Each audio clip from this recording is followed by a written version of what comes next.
আসসালামু আলাইকুম রহমতুল্লাহি বারাকাতু। আজকের এই জিকিরটা হচ্ছে সিজদার মধ্যে, মানে আপনি যদি নফল বা সুন্নত নামাজ পড়েন তখন সিজদার মধ্যে এই দোয়াটা পড়তে পারবেন। এই দোয়ার অর্থ অনেক সুন্দর মাশাআল্লাহ। প্রথমে এখানে দেখেন বাংলা উচ্চারণ সহকারে আছে, এর থেকে উচ্চারণ এবং এর থেকে হচ্ছে অর্থ সহকারে এই দোয়াটা আছে। তো আমরা প্রথমে দোয়াটা আরবি দিয়ে উচ্চারণ করব, তারপর দেব অর্থগুলো।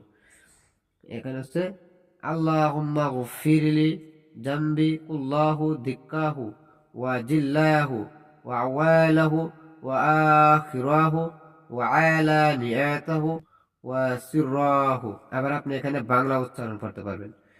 এই দুয়ার অর্থ হচ্ছে, হে আল্লাহ, আপনি ক্ষমা করুন আমার সকল পাপ, ছোট পাপ, বড় পাপ, প্রথম পাপ, শেষ পাপ, প্রকাশ্য পাপ, গোপন পাপ।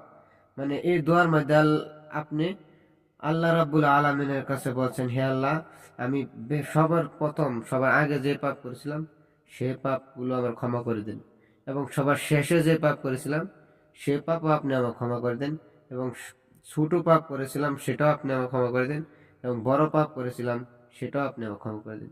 আমরা সবাই গুনাহগার, সবাই পাপী। তাই আল্লাহ রাব্বুল আলামিনের কাছে এই দোয়াটা অনেক উত্তম।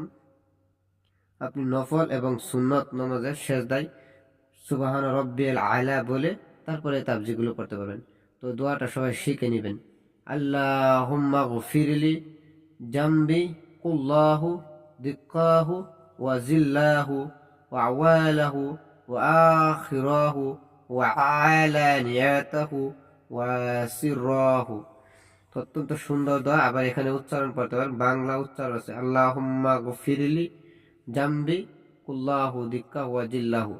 তো সবাই ভিডিওটা শেয়ার করে দিবেন, আবার বেশি বেশি পরে মুখস্থ করবেন। এখন প্রশ্ন আসতে পারে এই বইয়ের লেখককে। এই বইয়ের লেখক হচ্ছে বাংলাদেশের সবার প্রিয় হুজুর কলিজার টুকরা আব্দুল্লাহ খন্দকার আব্দুল্লাহ জাহাঙ্গীর রহমাউল্লাহ। তিনি এই বইটা লিখছে। বইয়ের নাম হচ্ছে রাহে বিলায়াত। আপনারা এই বই যদি লাগে তাহলে এই নম্বরে কল করে ইন্ডিয়ার যে কোনো, মানে ভারতের যে কোনো জায়গা থেকে এই বই অর্ডার দিতে পারবেন। যে কোনো বই আপনারা অর্ডার দিতে পারবেন এই নম্বরে যদি কল করেন।